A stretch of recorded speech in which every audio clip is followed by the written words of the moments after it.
This show is part of the Proclaim Podcast Network, thoughtfully crafted, faithfully told stories that proclaim His name. More at proclaim.fm. Today's episode deals with several mature topics, including abortion and promiscuity. Listener discretion is advised. I was already doing all kinds of things. Like, I had become really promiscuous, but it was different. It was like self-destruction. Like, I don't care about myself. Nobody else cares about me. I don't deserve love. So I'll just throw my life away.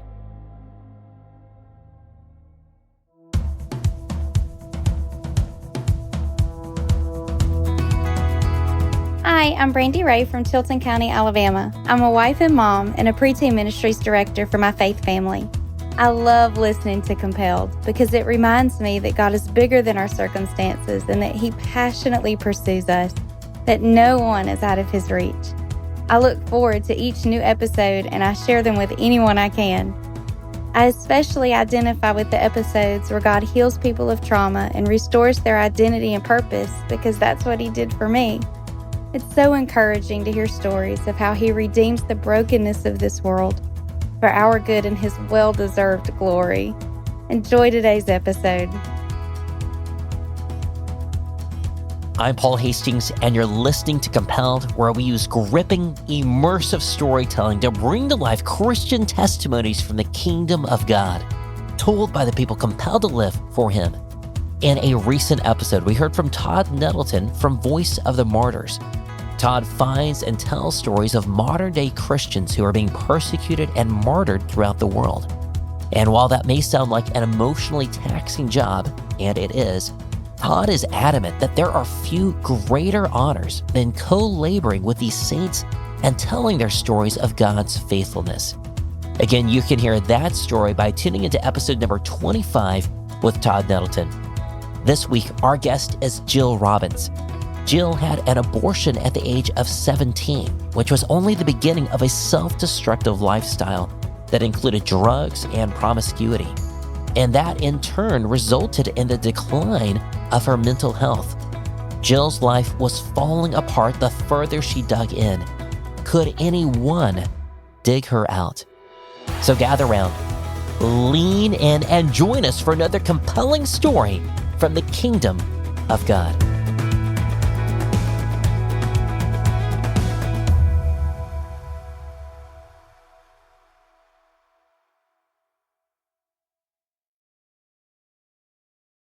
I met with Jill and her husband at their home in Central Texas, and we quickly formed a warm friendship over the next couple of hours. Jill's journey of faith has had many twists and turns over the years, but some key events in her early life played a larger role to come. My mom took us to church. My dad didn't go with us. As a kid, I didn't think much of it at all, except what kind of fun we were going to have when we got there. My dad was not around a lot, and he didn't bond real well with my brother and I, so he was kind of an absent dad, and he was kind of a ladies' man. He wasn't faithful to my mom, didn't provide very well. So my mom was she was a frustrated woman that felt like she wasn't loved and didn't have security, and they separated multiple times when my brother and I were really young. And then by the time we were in 3rd and 5th grade, my mom left him and she moved to the Temple Belton area where she had lots of family, siblings. And so I just grew up without that dad influence, my brother and I both, because he didn't pay child support. He actually didn't see us for about 10 years. And so he just wasn't in the picture at all. And I wasn't a very happy little girl. I felt sadness a lot. And I think that had to do with just the divorce of my parents. My mom is one of 5 siblings. She's the only sibling that ever divorced. The rest of them had, long, good marriages. I think that hung over us as our little family, as the divorced family. Yeah. Even though other family members didn't make us feel that way, it was just something that we carried, the shame. as I got older, preteen and stuff like that, my concept of God was that he was disappointed in me, that I couldn't live up to his standards, and that he was the big bad guy in the sky, So I remember feeling a lot, some people, if they do everything right, they feel pretty good about themselves and they can do this Christian life. But if you can't do things right, then the Christian life is just not for you, because you can never make God happy. Yeah. And that's where I found myself. Yeah. That's the feelings I had. I would look around at different family members, cousins. I had like 30-something cousins when we moved up here. We all lived close together. And it seemed like they could do the Christian life. They always did things right. But I just always kind of felt like an outsider. So as I got a little older, 15, 16, I rebelled, but very secretive behind my mom's back. She was working full-time, single parent, and I was doing things I shouldn't do. I have always thought that it all started with not having the love of my dad, and therefore looking for that affection just in all the wrong places. A little girl that doesn't feel secure in her daddy's love, she's gonna look for it in the flesh, and it's never gonna be healthy. Jill began pursuing a lifestyle that she knew was wrong, but that at least offered the promise of love. But as she was about to find out, decisions have consequences. When I was 17, I found myself pregnant. Was sick for several weeks before I figured out what was wrong. And my mom did not have a clue. She just thought I was sick. I don't have a lot of memories. There are just a few real strong memories. And one of the strongest memories was when I told her, "Mom, I'm pregnant." She was so shocked that she nearly passed out on me. She just collapsed in my arms, basically. So it was a very difficult time for us. My mom and I both were most afraid, not of what God thought, but of what our family thought and what the church would think. I had already had it all figured out. Roe versus Wade had passed just a few years before that, and the church wasn't talking about abortion. We didn't hear anything about, this is a life. If you ever find yourself in this situation, there are other answers. Nothing like that. The church was silent on it. I was 17, so my mom had to sign for me to be able to have an abortion. And she was so devastated and so scared of what people would think that she did. She signed and did something that I don't think she would have ever done if I hadn't have been there to say, "Yes, Mom, we have no choice." Yeah. And so was that like a lengthy discussion that you guys had, or? It's hard to even remember. It was just such a stressful time. I think I just said, "Mama, I can't carry this baby, and we just have to get rid of it. And this is how we do it, and you have to sign for it." And she was just kind of like putty in my hands. She was so distraught. I take all the responsibility, even though she was the adult, because my mom was innocent in a lot of ways. She had no idea the stuff that I was doing behind her back. And I think if I had said, "Mom, this is a life, this is a baby, we need to do what's right by this baby," I think my mom would have gone, "Okay, what should we do?" But because I was like, "No, we have to go through with this. We have to get rid of it. We have to cover this up, this ugliness up." Yeah. And so I was like, no way am I going to carry a baby for 9 months and carry that shame in front of all these people that I grew up with, and that I go to church with. Yeah. And where did you go for it? It was here in Temple. There was already a place in Temple. There was a place in Temple. Mm-hmm. The boyfriend did that part of it. Like he came up with the money. He, drove me to the clinic. And so I was just kind of numb at that point. How many weeks pregnant were you when you had the abortion? I don't know. I was just a foolish young girl, and I'm assuming I was in the first trimester. Yeah. When women usually experience morning sickness. So I went through with it. Don't have a lot of memories about the procedure itself, except that I was nauseated and sick afterwards and threw up. And nobody knew except my mom and my very best friend. She was one of my cousins, and we had been friends from 5 years old on. And I told her, and she kept the secret many, many, many years, probably. What happened to the boyfriend after you had the abortion? Well, and he was actually not even very much of a boyfriend. We were just making out and having fun, and he offered to marry me. I think he liked me maybe more than I liked him, and I was just like, no way. And so I just never had much more to do with him. Even though the church wasn't talking about abortion, Jill knew that what she had done was absolutely wrong. She felt so unbelievably guilty, not only from the abortion, but also from the double life that she had been living. So Jill did the only thing that she thought she could do to appease her guilt before God's eyes, which you'll hear about right after the break.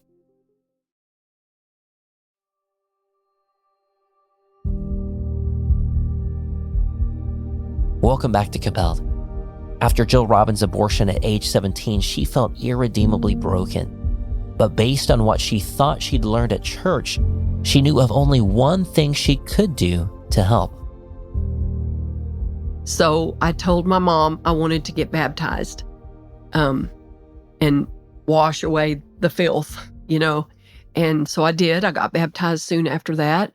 And what did that mean to you to be baptized? Well, to me, in the church I grew up in, there was a lot of emphasis put on being baptized, and that's when you became a Christian. And I know they taught more than that, but that's all I heard, And so I really just felt filthy, and I wanted to be washed clean of that. And so I went through the actions of being baptized, and then was going to try really hard to be a good girl. But after that abortion, my self-esteem was so low, and I had such self-loathing that I didn't think I deserved anything good. And I actually plummeted after that point. My mom and I started having a lot of issues. I ended up moving out when I was 17 when I got the abortion. I graduated from high school the next year. But I was already doing all kinds of things. Like, I had become really promiscuous, still behind my mom's back, but it was different. It was like self-destruction. Like, I don't care about myself. Nobody else cares about me. I don't deserve love. So I'll just throw my life away. Mm. So I became very promiscuous. Again, like I said, my mom was clueless. She knew, I was rebellious. We were arguing all the time and stuff. And so she knew things weren't good with me, but she had no idea really what I was doing behind her back, drinking and, stuff like that. So moved to Austin when I was 19, moved in with a cousin who had always been very close to. She's about 4 years older than me. And she'd always been very encouraging to me as I was growing up. And so I moved in with her. She was going to a Bible church called Believers Bible Fellowship in Austin. And I started going to church with her, and I loved the church. And it was really different from what I was used to, growing up at home. And I was trying to be a Christian. I love the people, I love the atmosphere, but I just couldn't do it. I couldn't walk the Christian life, and so lived with her for a couple of years, then moved back home because my mom encouraged me to get in the nursing program here at Temple College. And I never had really known what I wanted to do. And so I was just kind of working at retail and, not making much money, just, hand to mouth. And so I came back to Temple. I didn't move back in with my mom, which I could have, but I had too many things to hide because of my personal choices. And so I started in nursing school and got involved with a young man, met him at a club, and kind of a whirlwind relationship. We moved in together, and through part of that year of nursing school, by the end of nursing school, I knew it wasn't a healthy relationship, but he was very manipulative. And again, I felt like I didn't really deserve better. I'd already lived with him. Now I should do the right thing. And so I ended up marrying him, and we moved to San Marcos, and I was nursing in the hospital there, and he was going to the college there. The relationship got abusive. He was physically and emotionally, verbally abusive with me. And I came home to my mom a couple of times when he would really go off the deep end. But I would always come back because this, weird, couldn't do some things right, but other things it was like, yes, but this is what I'm supposed to do as a Christian wife. When I wasn't even a Christian yet. When you grow up in the church, you think you're a Christian. At some point during those 15 months there at the end, when he was so unstable, he had told me that he had been unfaithful to me. And so in my mind, it was like, okay, I'm free, because that's why my mom divorced my dad, because he had been unfaithful to her. That was your out. If your spouse was unfaithful to you, you could divorce them. Finally, he attacked me with a knife one day, and I got away from him, ran out, got in my car, and drove all the way back home, sobbing all the way. Jill's life continued falling apart. She couldn't find any type of stability, and her life felt meaningless. And as she delved deeper and deeper into her path of self-destruction, there seemed to be no end in sight. Started work at Scott & White, and those couple of years from the time that my divorce happened, I was doing some cocaine, and I was smoking some pot, and I was drinking, and I was beginning to have some mental, I don't even know how to say it, just where I was scared to get out of bed and go to work some days. I hated pot because it always made me feel real paranoid. But every time I would go out with a bunch of friends and they would pass a joint around, it was like I felt compelled to do what everybody else was doing. And so I would smoke pot, and then I would feel paranoid and hate it.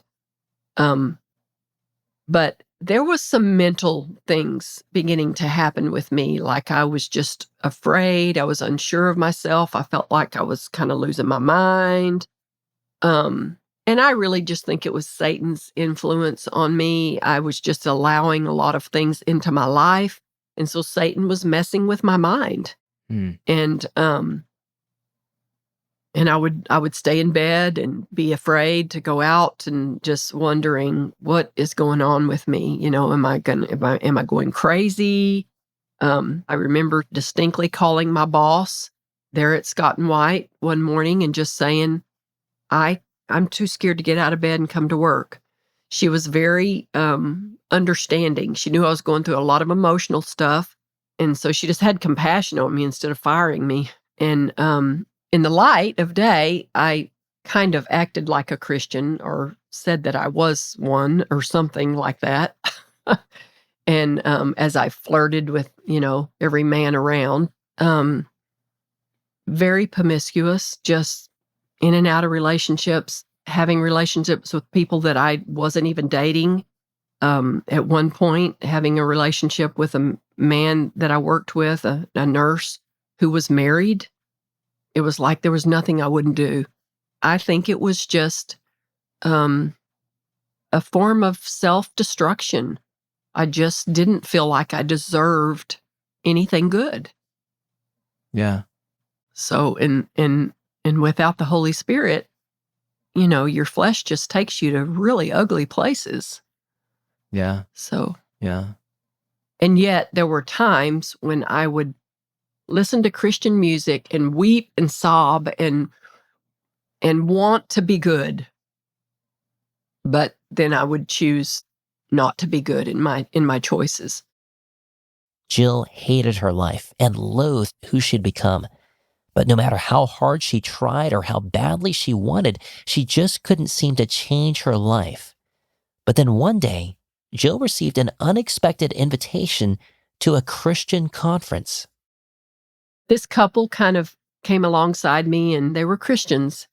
And I'm sure they were trying to reach out to me in my brokenness and stuff.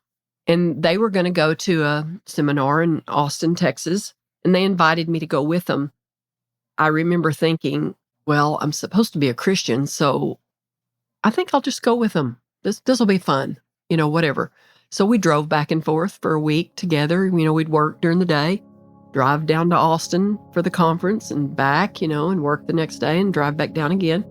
I really don't remember much of anything I heard that week, except God's authority over us. But something happened that week. And at some point during that week, towards the end of the week, I went outside of the Palmer Auditorium to take a smoke break.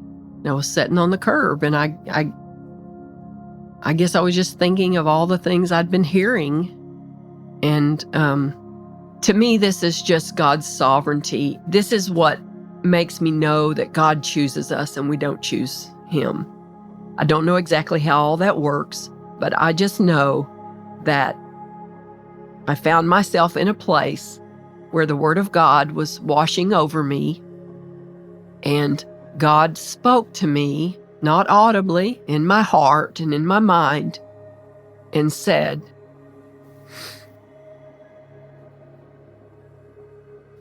sorry.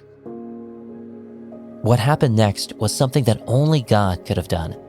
Jill had been surrounded by Christianity her entire life and had undoubtedly heard the gospel many times.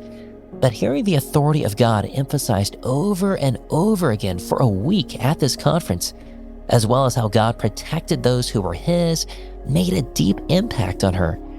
Her heart was now softened, and she knew of her desperate need for a Savior. And it was at this moment, this very moment on a curb, that God spoke to Jill in her heart with a message she never expected to hear. He said, you're going to be okay. In your mind. And I had never had any experience like that before. And I knew instantly that I wasn't going to have mental problems anymore. I just was completely assured that I was God's child and that He was going to take care of me. And at that point, my life did a 180. I just began to think differently about everything. I was seeing a guy at that time who was asking to marry me. I didn't really want to get married because I was very afraid of another bad marriage. he was into Scientology. And so immediately I knew we had nothing in common, because now I know I am a child of God. And so it was just a month or two later that I broke up with him. And it's like I remember things just falling away from me. Like, I had no interest in those things anymore. No interest in drinking. No interest in cocaine or, any of that stuff that I'd been doing. And I had a joy that I had never experienced before. In the midst of all the changes that Christ was working in Jill's life, she reconnected with a friend from her past. But this time, things felt different. So I was actually out. I was at Mom's. I was out exercising, walking on the road or something, and Dave drove by in his pickup. We actually already knew each other, because during those years of my single, wild, crazy days after that marriage, we had gone out on a date together once or twice, a couple times.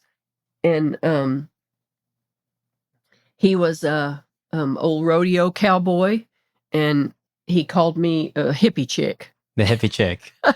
And I was pretty wild and crazy. And Dave was very quiet, and not that he wasn't wild and crazy too, but I was very animated and silly, and he was shy. And so we didn't have much in common, really. So we went out a couple of times and then didn't go out anymore. And but then he saw me that day walking, and he turned around and came back, and I invited him into my mom's house, and I began to tell him what had happened in my life, that I'd been saved. And so we started seeing each other. And was Dave a Christian at this point?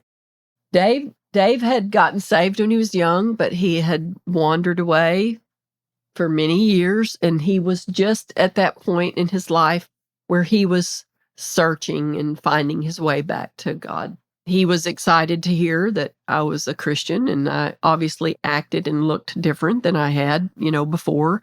And so it was something he was interested in, because that's what he wanted too. And so he started coming to Austin to visit me, or I'd come down here and we would go to church together and stuff. And I was really emotional. In fact, when Dave said that he wanted to get married, I was totally scared to death of that, because I didn't think I had what it took to be a good wife, and I'd already had a failed marriage and didn't feel like I knew how to pick men, and even though I had prayed about whether I should pursue this relationship with Dave, and I did at some point feel like God said, this is the man for you. This is who I choose for you. And but I was very afraid of marriage, because I didn't feel like I was very good marriage material. I don't know how long we dated, about 3 months, and then decided to get married. And he was really sweet and asked my mom, for her blessing. And so then we had a small little, really sweet church wedding. First couple of years of our marriage were pretty volatile too, because we fought a lot, had to work a lot of things out. But one thing Dave said to me at the beginning of our marriage was, let's promise each other that we'll never use the D word, no matter what happens, talking about divorce. And we've kept that promise to each other. We have definitely wanted to kill each other a couple of times, but we never used the D word. Yeah. Even though Christ had forgiven Jill and saved her and had led her to her husband Dave, the effects of the abortion and her former lifestyle didn't just disappear. There were still evidences of her past and their marriage. More on that after the break. Welcome back to Compelled. Jill Robbins had become a Christian and married another believer, her husband Dave. But her past life of promiscuity and poor decisions brought challenges into their marriage. God created women to be nurturers, not to be murderers of their own offspring. Yeah. And when you do something that's so against what God created you to be and to do, it cannot help but change you and harm you psychologically, spiritually, and emotionally. Those first 10 years of our married life, I would wake up in the middle of the night, weeping over regrets, over that baby that was lost and that I had no tenderness towards. And when I went into the marriage with Dave, there was so much baggage and so much shame for what I had done before marriage. I even struggled with believing that I was truly saved, even though I'd had this precious and beautiful conversion experience. I doubted my salvation all the time. And I remember going to my pastor one time and just saying, I don't know if I'm saved or not. How do I know if I'm saved? And repeating the prayer constantly, at the end of the church service, when he would pray a prayer, of salvation. Well, I was like, okay, I better do it again to make sure I've got this. We had a lot of issues sexually after we married. I couldn't enjoy the sexual relationship in marriage without emotion, a lot of emotion. I would weep. And I think it's because I abused it so much that I couldn't see it as anything but dirty. And Dave was the most long-suffering, patient man, because he dealt with that probably for 10 years into our marriage with me crying and being emotional. And so it was just time. God just, the more you learn about God and yourself as a child of God and who you are in Christ, then he begins to heal all that stuff. I strongly felt that God wasn't going to give me children because I didn't deserve children, because I had destroyed my first child. So, but then eventually we did get pregnant, and it was a very emotional pregnancy because I just knew he wasn't going to give me a healthy child because I didn't deserve a healthy child. And early in the pregnancy, when they did an amniocentesis, like they used to do frequently with women to look for anything, they said that something had come back abnormal and that our child might have Down syndrome. And I was like, of course, because I don't deserve a healthy child. And we did have a very healthy little girl. And then 3 years later, got pregnant and had another healthy little girl. And then we just never had any more children. Never used birth control and never had any more children. Jill, like many other women, has discovered that the consequences of abortion reach farther than she could have imagined. Abortion has a ripple effect all through our society, and every woman, and they say that almost every 1 in every 3 women have probably experienced a abortion or multiple abortions. And that ripple effect, it affects everybody. First of all, most women, I think, that have abortions kind of go off this deep end of self-loathing, and because many of them are very promiscuous, more so afterwards than they were before. Even though they carry shame for what they did, they end up doing it over and over again. It affects your husband. It affects the other children that come along later. It affects your parents because you've destroyed their grandson or granddaughter. As time has gone on, Jill has found healing from her abortion, first and foremost through Christ. Without him, there is no purpose for healing. And Jill recognizes that Christ is the ultimate source of true hope and forgiveness.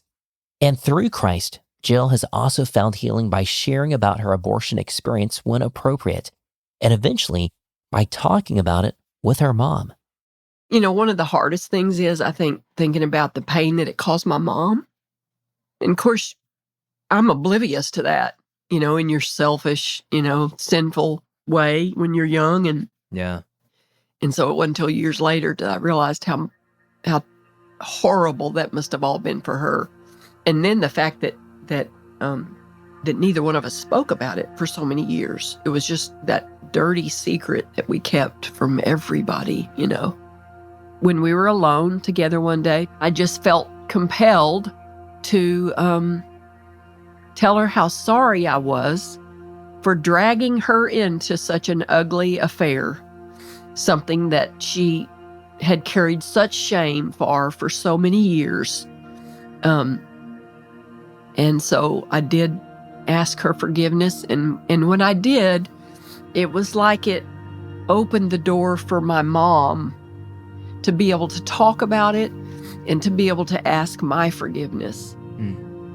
And even though we've always been close, a new closeness, tenderness between us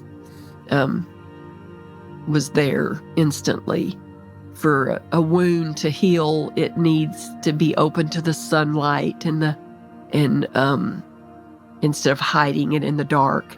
And I think that just healed some wounded areas in my mom and myself for us to open up with each other and just be able to talk about this ugly thing in the past and ask each other's forgiveness for, me for insisting, and talking her into signing the papers so that I could do this thing, and her probably feeling like I was the adult in the room. Why didn't I say, no, we can't do this. This is a baby, but it was the fear of man really on both of us. Yeah. That we were so afraid of what other people would think. Yeah. That we gave no thought to the third life that was involved. Yeah. It's only been in the last 5 or 8 years that I actually began to tell people in my family. Now, other people knew, Christian friends, but family is hard, and it was still such a stigma Yeah. for my family to know that I had done this way back when we were kids. Jill has gone on to become involved with a movement called the Abolition of Human Abortion. Two of the main distinctions that make abolition different from the regular pro-life movement is that abolition is aimed at the complete abolition of the abortion industry, not just regulating different parts and pieces of it at a time. It's more similar to the movements that abolished slavery in the United States and in England in the 1800s. The other distinguishing characteristic of the abolition movement is its emphasis on the supremacy of Jesus Christ and the need to save people's hearts, not just unborn life. The greatest miracle is not saving a life from physical death, but from spiritual and eternal destruction. I think the logic of abolition gave me passion. We just got a lot more excited about being involved in the pro-life movement in an abolitionist style. Yeah. And it was at that point where I just felt compelled to use my story as a platform to further this movement, and just got more passionate. I honestly have felt like through being vocal about it, that has been healing. Mm-hmm. I went to a listening session at the Capitol this past session where about 40 women shared their stories of abortion. And one of the women that got up and shared her story said, if abortion had been illegal, I would have never considered it because I wasn't going to break the law And we tend to feel that way because, we'll break God's law, but we won't break the civil law because we don't want to get thrown in prison. Yeah. And so then the person who had put this listening session together got up at the end and said, I would just like to pose the question, how many of you in this room would have gotten an illegal abortion if it had been illegal at the time instead of legal? And every woman in the room said, no way, I wouldn't have broken the law. Did a single one say that they would have still gotten Not it a back out? single one. Not a single one. So it just goes to show that good laws restrain evil behavior. Think of all the millions of women who would not have gotten an abortion if it had been illegal. Yeah. We would have had to figure something else out, Yeah. like maybe adopting those babies out to families that desperately wanted children, or figured out how to be a single parent and raise it with the help of our parents or something, Yeah.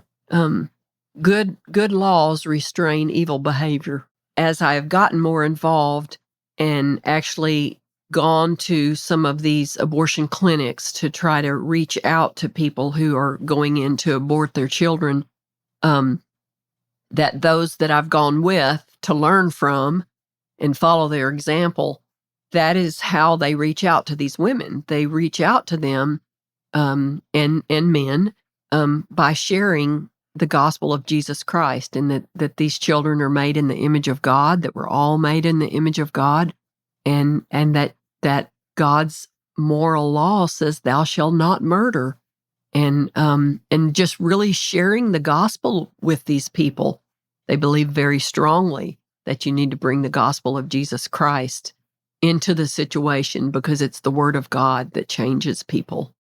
That's been really beautiful to watch and to learn how to try to do.